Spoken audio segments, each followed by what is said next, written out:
Shweta Misra, ex-captain of Indian Army, a social activist voicing for women's empowerment and child rights. I'm the founder of Arvind Rama's podcast service. I am making two arguments in my speech today.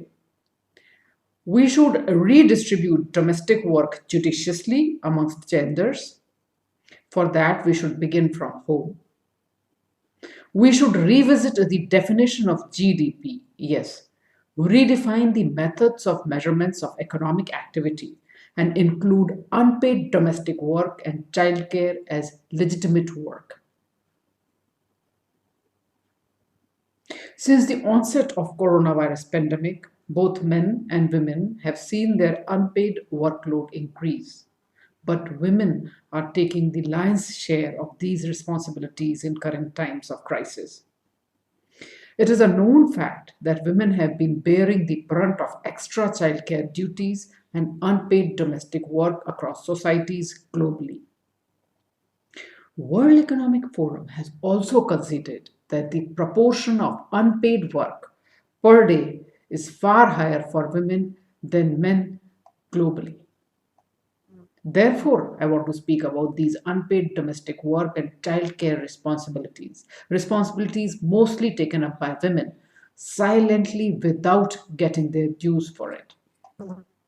I am not limiting my voice for homemakers or housewives only. I am including in my arguments working women as well. Women's inclusion into the workforce is considered a sign of empowerment, but it leaves them doubly burdened. They have to handle their paid job as well as unpaid domestic work and childcare at home. These roles are highly gender specific. The traditional imagination of a household takes it for granted that certain jobs within the household are to be performed only by women. These tasks can include domestic upkeep, cooking, cleaning, and childcare, while a broader definition would also include hours of emotional labor that goes into holding families together and putting up with patriarchal constructs of what women are expected to tolerate. It is because of these women at home that most people are out there performing their duties without worrying about the chores. Research studies have shown that women do three times more unpaid domestic work and childcare as against men globally. Let us choose to challenge situations so that household work is distributed judiciously between genders. Let us begin from our home.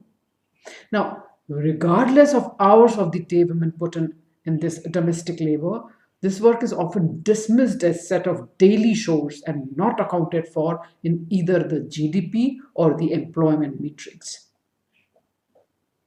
Since the work done at home doesn't necessarily generate products and services for the market, economists often ignore it in their calculations, and the result is that massive portion of work done by women goes unrecognized as labor and is treated as a duty. Let us choose to challenge situations which corroborate the problematic idea that domestic work does not contribute to economic value. It does. Research has shown that economic value of unpaid domestic work and childcare is whopping 40 to 50% of any country's GDP. It is homemakers' labor that keeps family units running and allows work outside the house possible. They make the foundations on which economic activities of a society are feasible. Let us choose to challenge the flawed GDP systems that do not recognize household chores as economic activities, which is mostly taken up by women. Redefining the methods of measurements of economic activities, redefining GDP and including unpaid domestic work and childcare will properly put in perspective the role of women in modern world, thus making our societies more inclusive and much more sustainable. Thank you.